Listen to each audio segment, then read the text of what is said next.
இருக்கின்ற திருவேங்கடமலையை பாடுகின்ற பெரியாழ்வார் எம்பெருமான் தனது திருவுள்ளத்தில் புகுந்தமையால் தான் பெற்ற நன்மைகளை 11 பாசுரங்களில் கூறியிருக்கின்றார். அதில் முதல் பாசுரத்தில் சென்னியோங்கு தண்டிது வேங்கடமுடையாய் உலகு தென்னை வாழ நின்ற நம்பி தாமோதரா சதிரா என்னையும் என் உடமையும் உன் சக்கர பொறியாலே ஒற்றிக்கொண்டு நின்னருளே புரிந்திருந்தேன் இனியன் திருக்குறித்தே. திருவேங்கடமுடியானை மேகங்களை விடுகின்ற தூதி என்ற பாசுரங்களில் ஆண்டாள் சிறப்பாக நாச்சியார் திருமொழியில் பல பாசுரங்களில் வித்தகன் என்றும் வாணன் என்றும் விளக்கு என்றும் காட்டில் வேங்கடம் என்றும் குளிகருவி வேங்கடத்தான் என்றும் மாவலியை நிலங்கொண்டான் வேங்கடத்தே என்றும் வேங்கடத்து தன்னாக திருமங்கை தங்கிய சீர்மார்வர் என்றும் பாடி மகிழ்வித்திருக்கின்றார். கொல்லிநகர் என்கின்ற வஞ்சிக்களம் என்கின்ற தலைநகரில் செங்கோலோச்சிய குலசேகர ஆழ்வார் பாசுரங்கள் திருவேங்கடமுடையானையும் திருமாலையும் மங்களாசாசனம் செய்திருக்கின்றார். இந்த பாசுரங்களில் வேங்கடத்து கோனேறி வாழும் குறுகாய் பிறப்பேனே என்றும் திருவேங்கடத் துணையில் மீனாய் பிறக்கும் விதி உடையேன் ஆவேனே என்றும் வேங்கடக்கோன் தானுமிழும் பொன்வட்டில் பிடித்துடனே புகப்பெறுவேன் ஆவேனே என்றும் செண்பகமாய் நிற்கும் திருவுடையேன் ஆவேனே என்றும் தம்பகமாய் நிற்கும் தவம் உடையேன் ஆவேனே என்றும் அன்னைய பொற்குபடாம் அருந்தவத்தாவேனே என்றும் தேனார் பூஞ்சோலை திருவேங்கட மலைமேல் தானாராய் பாயும் கருத்துடையேன் ஆவேனே என்றும் திருவேங்கட மலைமேல் நெறியாய் கிடக்கும் நிலையுடையேன் ஆவேனே என்றும் படியாய் கிடந்து வேங்கடத்தவனின் பவளவாய் காண்பேனே என்றும் இவை எல்லாம் கைகூடவில்லை என்றால் செம்பவள வாயான் பொன்மலை மேல் ஏதேனும் ஆவேனே என்றும் பாடுகின்ற பாசுரங்கள் நெஞ்சம் உருகி நெடுமாலை சரணடைய புகட்டும் விழி. திருமழிபுத்திரான் தன்னுடைய திருச்செந்த விருத்தத்தில் வேங்கடத்தில் நின்ற வேங்கடனை பாடுகின்ற பாசுரம் செழும் கொழியும் பெரும் பணி பொழிந்திட உயர்ந்தவே விழுந்துலந்தெழுந்து விண்புடைக்கும் வேங்கடத்துள் நின்று எழுந்திருந்து தேன் பொருந்து பூம்பொழில் தழைக்கொள்ளும் செழும் தந்தையுள் கிடந்த மாலுமல்லையே. இன்னொரு பாசுரத்தில் திருவேங்கடத்தானை காண என்று பாடுகின்ற பொழுது சென்று வணங்குமினோ சேணுயர் வேங்கடத்தை நின்று வினகெடுக்கும் நீர்மையால் என்கின்றார். அமலநாதிபிரான் என்ற அரங்கனின் மேல் பாதாதிகேச வருணனையாம் 10 பாசுரங்களை பாடிய திருப்பான ஆழ்வார் மந்திபாய் வடவேங்கட மாமலை என்கின்றார். திருமங்கை மன்னன் தென்னாடும் வடநாடும் தொட நிற்கின்ற திருவேங்கடத்தை தன்னுடைய பெரிய திருமொழியில் 40 பாசுரங்களிலே பாடி மகிழ்ந்திருக்கின்றார். திருவேங்கடமலையை வர்ணிக்கும் பொழுது செங்கயல் திளைக்கும் துணை திருவேங்கடம், தெள்ளியார் வணங்கும் மலை திருவேங்கடம், கரிசேர் பூம் பொழில் சூழ் கனமாமலை வேங்கடம், கோற்றேன் வாய்ந்து ஒழுகும் குளிர் சோலை சூழ் திருவேங்கடம், விண்ணோர் தொழும் திருவேங்கடம், தாயே தந்தை என்றும் தாரமே கிளை மக்கள் என்றும் நோயே பட்டொழிந்தேன் நுன்னை காண்பதோர் ஆசையினால் வேயை பூம்பொழில் சூழ் விரையார் திருவேங்கடவா நாயேன் வந்தடைந்தேன் நல்கி ஆய் என்னை கொண்டருளே என்கின்றார். பொய்கை ஆழ்வார் திருவேங்கடமலையை பாடுகின்ற பொழுது வினைச்சுடரை நந்துவிக்கும் வேங்கடமே என்றும் இருவிசும்பில் மீன்விழக் கண்டு அஞ்சும் வேங்கடமே என்றும் விண்ணகத்தாய் மண்ணகத்தாய் வேங்கடத்தாய் நால்வேத பண்ணகத்தாய் என்றும் திருமாலை மண்ணளந்த சீரான் திருவேங்கடம் என்றும் இடையுடையின் மீன்மாய மாசியுனும் வேங்கடமே என்றும் நீரோதமே கடலே நின்றதுவும் வேங்கடமே என்றும் வானோர் மனச்சுடரை தூண்டும் மலை என்றும் பாடிய அருள் இருக்கின்றார். பூதத்தாழ்வார் தமது 2ஆம் திருவந்தாரியில் வேயோங்கு சஞ்சாரல் வேங்கடமே என்றும் மனத்துள்ளான் வேங்கடத்தான் மாகடலான் என்றும் பாடி மகிழ்ந்திருக்கின்றார்.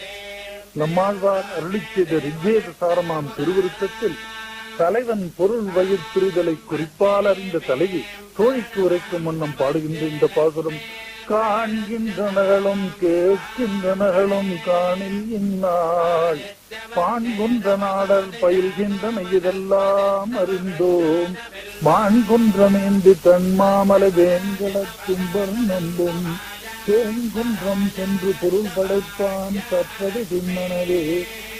மற்றும் 10 பாசுரங்களில் திருவேங்கடமலையில் சிலதமுலகுக்காய் நின்ற திருவேங்கடமலை என்றும் சேரார் சுமைத்தாமரை செந்தி மலரும் திருவேங்கடம் என்றும் தென்னல் அருவி மணி பொன் நெத்தலைக்கும் திருவேங்கடம் என்றும் சுரர்கள் முனிக்கணங்கள் விரும்பும் திருவேங்கடம் என்றும் பிணரார் மேகமென களிர் சேரும் திருவேங்கடம் என்றும் செடியார் வினைகள் சீர் மருந்து என்றும் சேலை கண்ணோர் பல சூழ விரும்பும் திருவேங்கடம் என்றும் சிந்தாமணிகள் பகரல்லை பகல் செய் திருவேங்கடத்தானே என்றும் கூறுகின்றார்.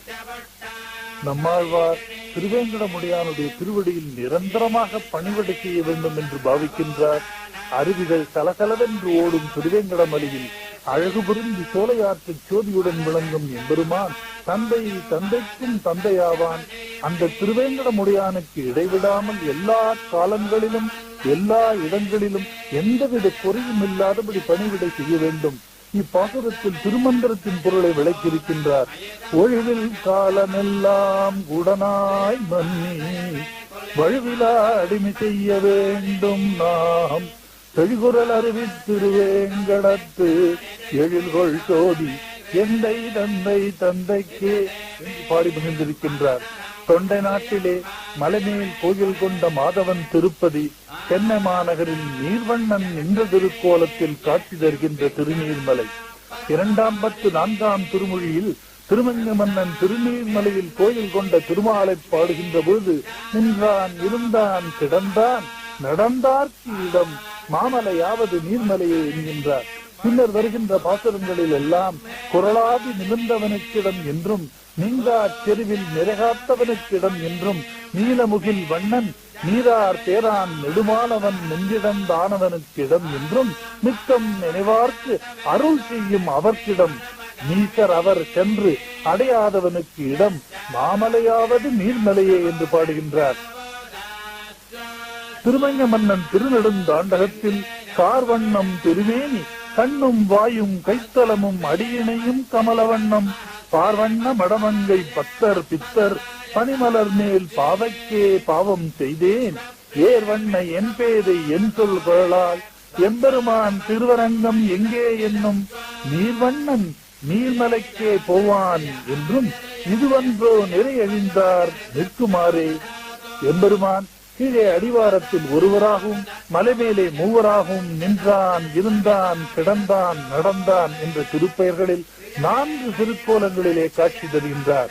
மலை அடிவார கோயில் மூலவர் நீர்வண்ணன் என்றும் நீலமுகில் வண்ணன் என்றும் நின்ற கோலத்திலே காட்சி தருகின்றார். தாயார் தனிக்கோவில் கொண்டு அனிமா மலர் மங்கை என்று பெயர் கொண்டிருக்கின்றார். மலைமேல் அமைந்த திருக்கோயிலில் வீற்றிருந்த கோலத்தில் சாந்த நரசிம்மனும் கிடந்த கோலத்தில் மாணிக்க சேனத்தில் அரங்கநாதனும் நடந்த கோலத்தில் திருவிக்கிரமனும் காட்சி தருகின்ற ஒப்பற்ற திருத்தலம் திருநீர்மலை. திருமங்க மன்னன் திருநீர்மலையை மங்களாசாசனம் செய்ய எழுந்தருளிருந்த பொழுது வெள்ள நீர் அகழ்போல் சூழ்ந்திருந்ததால் 6 மாத காலம் இத்தலத்திற்கு வெளியே காத்திருந்ததாகவும் அதனால் இம்மலைக்கு நீர்மலை என்ற பெயர் ஏற்பட்டதாகவும் வரலாறு கூறுகிறது. திருமங்கை மன்னன் தங்கியிருந்த இடம் இன்றும் திருமங்கை ஆழ்வார்புரம் என்று வழங்கப்படுகின்றது. திருக்கடிகை இத்திருத்தலம் சோழசிங்கபுரம் என்றும் சோழங்கிபுரம் என்றும் சோழிங்கர் என்றும் பற்பல பெயர்களால் அழைக்கப்பெறுகின்றது. சென்னை பெங்களூர் ரயில் மார்க்கத்தில் அரக்கோணம் சந்திப்பில் இருந்து பேருந்து மூலமாக செல்லலாம். சென்னையிலிருந்து நேரடி பேருந்து வசதியும் உண்டு. இத்திருத்தலத்தில் ஒரு கடிகை அதாவது சுமார் அரை மணி நேரம் தங்கியிருந்தாலே நற்பேர் கிடைக்கும் என்ற நம்பிக்கையில் இத்திருத்தலத்திற்கு கடிகாச்சலம் என்றும் திருக்கடிகை என்றும் பெயர் ஏற்பட்டது. இந்த எண்ணத்துக்கு ஆதாரமாக மாமன் விஸ்வாமித்திரன் நரசிம்மனை ஒரு கடிக நேரம் துதி செய்து பிரம்மரிஷி என்ற பட்டத்தை பெற்றதாக வரலாறு கூறுகின்றது. மேலும் நரசிம்ம அவதாரத்தை தரிசிக்க விரும்பிய ரிஷிகள் 7 ஒரு கடிக நேரம் தவம் செய்து பயன்பெற்றமையால் கடிகாச்சலம் என்று வழங்கப்படுகிறது. இது இன்னொரு முக்கியமான பிரார்த்தனை திருத்தலம். மனநல மாறுபாட்டால் அவதிப்படுவோர் இங்குள்ள தட்டான்குளத்தில் நீராடி மலை மீது ஏறி எம்பெருமானை பலம் வந்து தங்கள் நோயை தீர்க்க முடிகிறது. பெரிய மலையிலே வீற்றிருந்த திருக்கோலத்தில் யோக நரசிம்மன் என்னும் அக்காரக்கினி வீற்றிருக்கின்றார். தாயார் அமிர்தவல்லி என்னும் திருநாமம் கொண்டவள். கீழே உள்ள திருமலையில் பக்தவசல பெருமாள் கோயில் கொண்டிருக்கின்றார். சிறிய திருமலையில் 4 திருக்கரங்கள் கொண்டு சங்க சக்கரங்களுடன் யோக ஆஞ்சநேயர் காட்சி தருகின்றார். ஆழ்வார்களில் குறிப்பாக திருமங்கை ஆழ்வாரும் பேயாழ்வாரும் 4 பாசுரங்களிலே மங்களாசாசனம் செய்திருக்கின்றார்கள். இதில் திருமங்க மன்னனின் ஒரு பாசுரத்தை அனுபவிக்க வேண்டாமா? மிக்கானை மறையாய் விரித்த விளக்கை என்னுள் புக்கானை புகழ்ச்சேர் பொலிகின்ற பொன்மலையை தக்கானை கடிகை தடங்குன்றின் மிகையிருந்த அக்காரக் கனியை அடைந்து போனேனே. அத்திகிரி என்றும் காஞ்சிபுரம் என்றும் போற்றப்படுகின்ற மாதவன் கோயில் கொண்ட மலையான திருக்கச்சி அத்திகிரி என்று பேரருளான் தேவாதி தேவராஜன் கோயில் கொண்டுள்ள கோயில். பூதத்தாழ்வார் காஞ்சி தேவாதி தேவனை அத்தி ஊரான் புள்ளை ஊர்வான் என்கின்றார். இன்னொரு பாசுரத்தில் என் நெஞ்சம் மேயான்